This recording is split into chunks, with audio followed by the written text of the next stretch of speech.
तो नमस्कार दोस्तों, कैसे हैं आप सब। तो वीडियो का टाइटल देख के आप समझ ही गए होंगे कि किस बारे में बात होने जा रही है। Also the new series we starting. तो बिना देरी के स्टार्ट करते हैं। तो मैं डीएसए यानी कि डेटा स्ट्रक्चर्स और एल्गोरिथम की तरफ अग्रसर करती हुई एक सीरीज बनाना चाहता था, लेकिन कुछ ऐसी फंडामेंटल चीजें हैं जो उस तरफ जाने से पहले समझनी होती हैं। बट ऐसी बहुत चीजें हैं, उन्हें समझने में बहुत टाइम वेस्ट हो जाएगा, जैसे कि discrete mathematics. There's a very good book on applied discrete mathematics, that is concrete mathematics.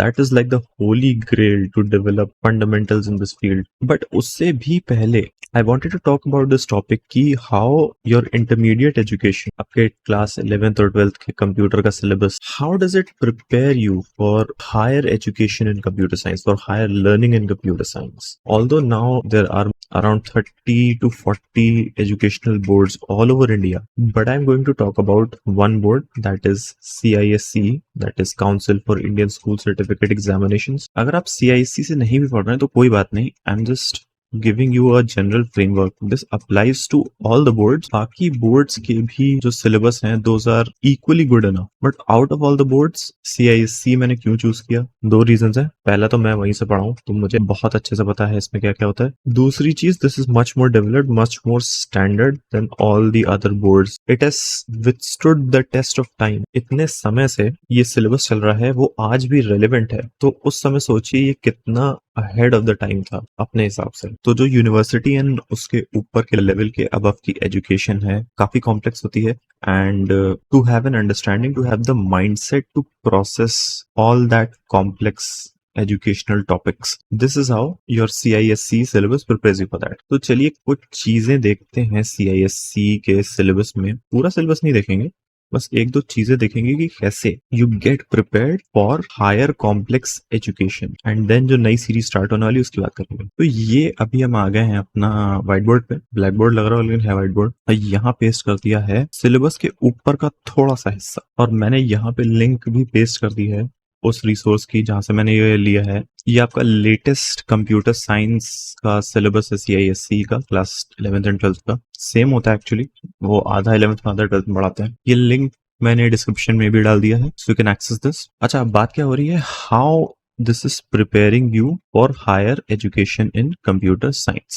and I have already told you कि बाकी boards का भी जो syllabus होता है that is almost trying to do the same thing in 11th and 12th, getting you ready for higher education. So if you're not from CISC, डरने की बात नहीं है, it's just a representation कि how the syllabus is preparing you for the future. तो यहाँ पे 4 aim दिए हुए हैं, conceptual aims to introduce a student to this particular concept. अगर आप ये जो वर्ड है कॉन्सेप्ट, इसकी मीनिंग देखिए, जो बेसिक प्रिंसिपल होता है, एक सॉर्ट ऑफ फ्रेमवर्क होता है किसी चीज का, उसको कॉन्सेप्ट कहते हैं। जैसे कि marriage is a concept, banking is a concept. तो इस तरीके से कुछ कॉन्सेप्ट्स को स्टूडेंट्स के दिमाग में क्लियर करना है, ये एम है इस सिलेबस का। दूसरी चीज है स्किल्स, कि ये स्किल हमें डेवलप करना है एक स्टूडेंट के अंदर। For example, to be able to code, to be able to code is a skill, coding is a skill. जो ईंट पत्थर रख के दीवार बनाते हैं, masons, masonry is a skill, उसके लिए स्किल चाहिए होता है, it is an actual skill,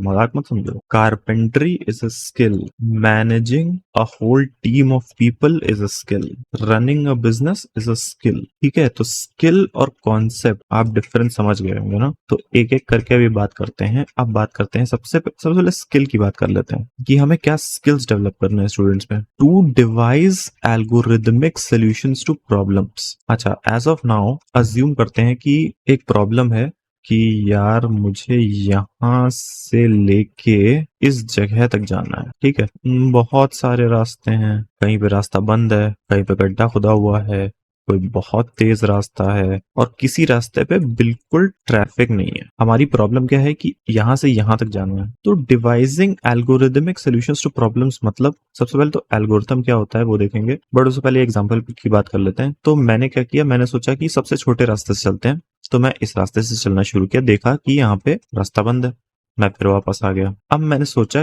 कि सबसे तेज रास्ते से चलते हैं, बट फिर मैं देखा कि यहाँ पे ट्रैफिक लगा हुआ है। फिर मैंने सोचा कि यार लंबे रास्ते से चलते हैं, बिल्कुल कोई ट्रैफिक नहीं है, तो पहुंच जाएंगे आराम से।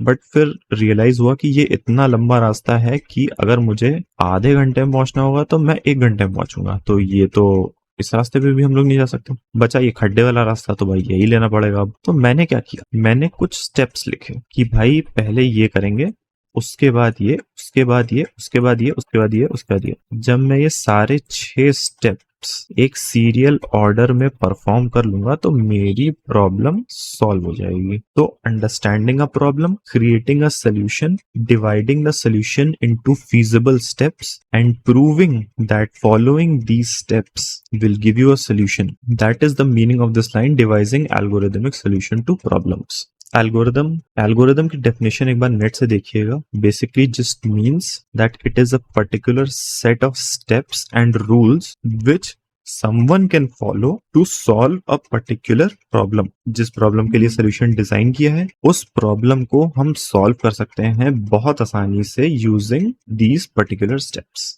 ठीक है, तो आपके अंदर एक ऐसा स्किल इनकलकेट करना कि आप प्रॉब्लम को देखो, प्रॉब्लम को समझो, प्रॉब्लम को समझ के उसका सोल्यूशन निकाल पाओ और उस सोल्यूशन को एक एल्गोरिथम की फॉर्म में, कुछ स्टेप्स की फॉर्म में लिख पाओ। And to be able to code, validate, document, execute and debug the solution using the Java programming system. तो चलिए पहले पार्ट की तो बात कर ली, to devise algorithmic solutions to problems, to able to code. Now coding is kind of a very old mnemonic, आज से शायद 75 साल पुराना निमोनिक है ये। आपने वो किस्सा सुना है ना कंप्यूटर्स का, कि पहले कंप्यूटर्स में इनपुट देने के लिए हमें सिर्फ वंस और जीरोस में इनपुट देने पड़ते थे। So we used to had punched cards. ऐसा एक कार्ड होता था, उसमें 8 खांचे बने होते थे, 8 स्लॉट्स होते थे उसमें, और या तो वो स्लॉट अप होता था या तो डाउन होता था, ऑन ऑफ ऐसे करके। सो दैट रिप्रेजेंटेड 1 या 0 and when you inserted this punched card into the computer तो वो ये इनपुट रीड करता था 1 0 1 whatever it was। तो ये जो कोड्स हम कंप्यूटर में पुश करते थे, इस चीज को कोडिंग कहा गया।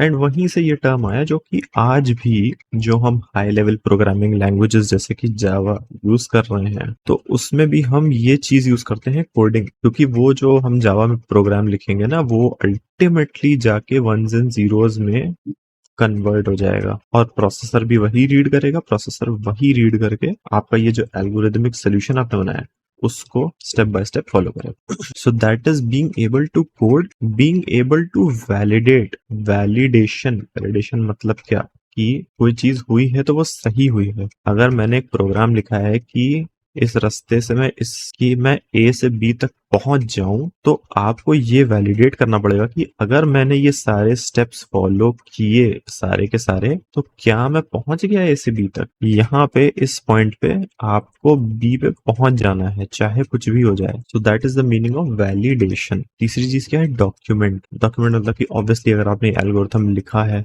तो आप बता पाए कि ये एल्गोरिथम क्या है, क्यों है, कैसे है, इससे होगा क्या। सबसे पहले aim is to reach from point A to point B, then prerequisites, then algorithm में क्या होता है, कैसे लिखा हुआ है, कितने स्टेप्स हैं, कितना समय लगेगा ये चलाने में। All that is documentation, that is I think very literal. Execute मतलब कि अब यहाँ पे हम आ गए थोड़ा सा ये जावा प्रोग्रामिंग सिस्टम के अम्ब्रेला के नीचे। एग्जीक्यूट मतलब कि you should be able to run the Java program that you have written and the output should appear on the screen. ऐसा नहीं कि लिख दिया, लिखने के बाद चला ही नहीं पा रहे हैं, चलाना आना चाहिए। And debug the solution. Let's say for example 4 की जगह मेरे पास 40 रास्ते थे, कहीं पे 50 रास्ते थे, कहीं पे 60 रास्ते थे। हो सकता है 40 और 50 रास्तों में से मैंने रास्ता ढूंढ लिया बी के लिए, पर जैसे ही रास्ते 60 हो गए मैं बी तक पहुंच ही नहीं पाया, मैं कहीं बीच में अटक गया, कुछ हो गया ऐसे। तो अब मुझे अपने इस एल्गोरिथम में देखना है कि कहाँ समस्या आ रही। जब 60 रास्ते हो गए तो ऐसी क्या दिक्कत हो गई कि मैं बी तक पहुंच ही नहीं पाया। तो उस स्टेप को ढूंढना है जहां पे गड़बड़ है, उससे हटाना है या तो फिर सही करना है। इस चीज को डीबगिंग बोलते हैं।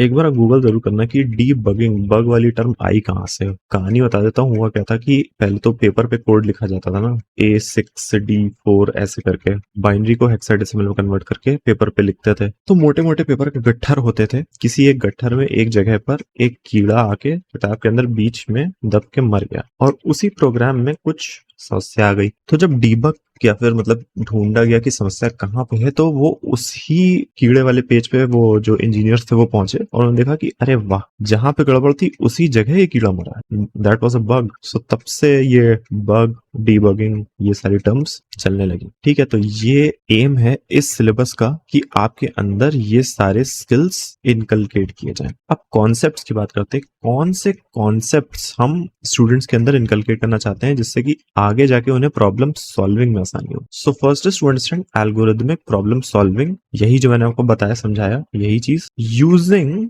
These things. तो इन चीजों की मदद से एल्गोरिथम बना के प्रॉब्लम को कैसे सॉल्व करना है, ये चीज स्टूडेंट्स को समझानी है। ये कॉन्सेप्ट, जैसे कि हमें कहाँ पे डेटा एब्स्ट्रैक्शन यूज करना है, कहाँ पे प्रोसीजरल, कहाँ पे फंक्शनल एब्स्ट्रैक्शन यूज करना है, और ये एब्स्ट्रैक्शन यूज करके एक समस्या का समाधान निकालना है। एग्जाम्पल देता हूँ, जैसे कि आपके घर में टीवी होगा, टीवी का क्या रिमोट होगा, ये तो मोबाइल है, रिमोट होगा टीवी का। अभी अगर आपके पास स्मार्ट टीवी है, फिर नॉर्मल टीवी है, कोई दिक्कत नहीं, रिमोट में होते हैं बटन, आप बटन दबाते हो। जैसे अगर आपका स्मार्ट टीवी है तो आपने दबाया होम बटन और वो सब कुछ छोड़ छाड़ के होम स्क्रीन पे आ जाता है। तो ये क्या है, ये एक तरीके का प्रोसीजरल एब्स्ट्रैक्शन है। आपने क्या किया है कि यूजर को बस बोल दिया है कि देखो होम पे आना है तो ये बटन दबाना है आपको। ठीक है, आपने यूजर को बोला कि अगर होम पे आना है तो होम का एक बटन है, उस बटन को दबा दीजिए, आप होम पे आ जाएंगे। अब टीवी के अंदर इंटरनली क्या कोड लिखा है, कैसे वो होम स्क्रीन पे आ रहा है नहीं आ रहा है, उससे यूजर को कोई मतलब नहीं है। यूजर को तो सिर्फ ये बटन दबाना है और वो होम स्क्रीन पे पहुंच जाएगा। ठीक है, इस चीज को एब्स्ट्रैक्शन बोलते हैं कि कैसे क्या हो रहा है वो यूजर को नहीं दिखेगा, लेकिन काम क्या करना है बस यूजर को वो पता रहेगा, वो बोलेगा कि ये काम कर दो तो वो हो जाएगा। कैसे हुआ, अंदर क्या कोड चला क्या नहीं चला, उससे यूजर का मतलब नहीं।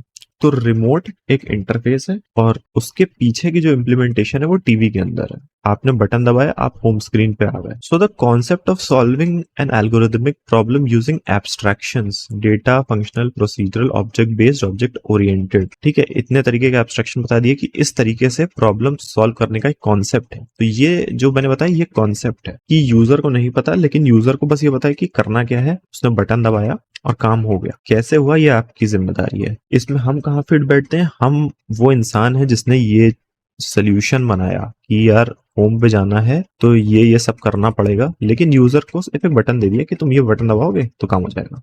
So this is the concept of solving a problem using abstractions, and what are we doing? We are implementing this.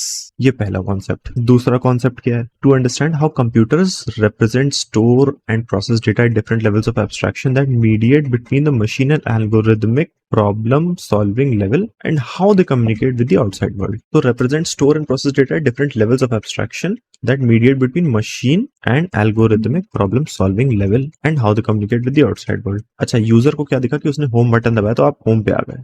अगर मान लीजिए पहले से होम पे होते तो ये बटन दबाने का कोई पर्पस नहीं है ना, लेकिन यूजर तो यूजर है भाई, वो फिर भी दबाएगा। तो आपने क्या किया, आपने एक यहाँ पे झंडा रखा कि भाई जब झंडा उठा हुआ है मतलब कि हम होम पे, और झंडा ऐसे नीचे रखा हुआ है मतलब कि हम होम स्क्रीन पे नहीं, कहीं और जा चुके हैं। अब ये जो झंडा है ये अपने कंप्यूटर में कहाँ पे किस तरीके से रिप्रेजेंट हो रहा है। जैसे कि अगर मैंने कंप्यूटर के अंदर एक नंबर लिखा 10, तो ये मेरे कंप्यूटर में कहाँ पे है, रैम में है या हार्ड डिस्क में है। अगर रैम में है तो रैम कैसे बनती है, फ्लिप फ्लॉप से बनती है। उसमें फ्लिप फ्लॉप्स के अंदर कुछ हमने करंट दिया होगा किसी तरीके से, तो उन फ्लिप फ्लॉप्स के कलेक्शन में कुछ ऐसे स्टेट्स बन गए होंगे जिससे कि ये 10 रिप्रेजेंट कर रहा होगा। कैसे कर रहा होगा, क्या कर रहा होगा।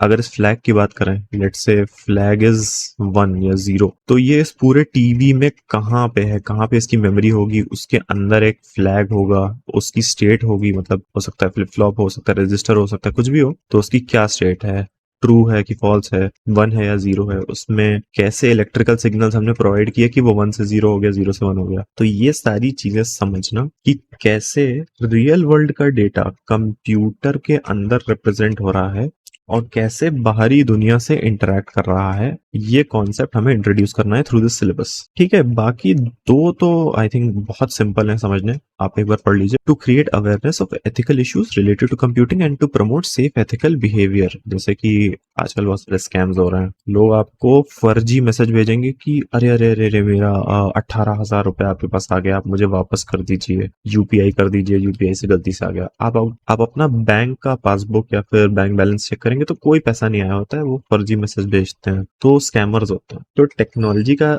इस्तेमाल करके वो आपको स्कैम करवाए। तो बेसिकली ये जो कुछ इश्यूज होते हैं, इनसे स्टूडेंट्स को अवेयर करवाना कि क्या सही है क्या गलत है। अगर आपने एक सॉफ्टवेयर बनाया जो कि एक दुकान की बिलिंग मैनेज कर रहा है, दुकान की इन्वेंट्री मैनेज कर रहा है, क्या सामान आया क्या सामान गया, कितना पैसा आया कितना पैसा गया, very good, that is ethical use of computing. पर आपने मान लीजिए एक वायरस बनाया जो कि लोगों के फोन में जैसे ही डाउनलोड होगा उनका बैंक अकाउंट खाली कर देगा, तो that is unethical use of technology, unethical use of computing.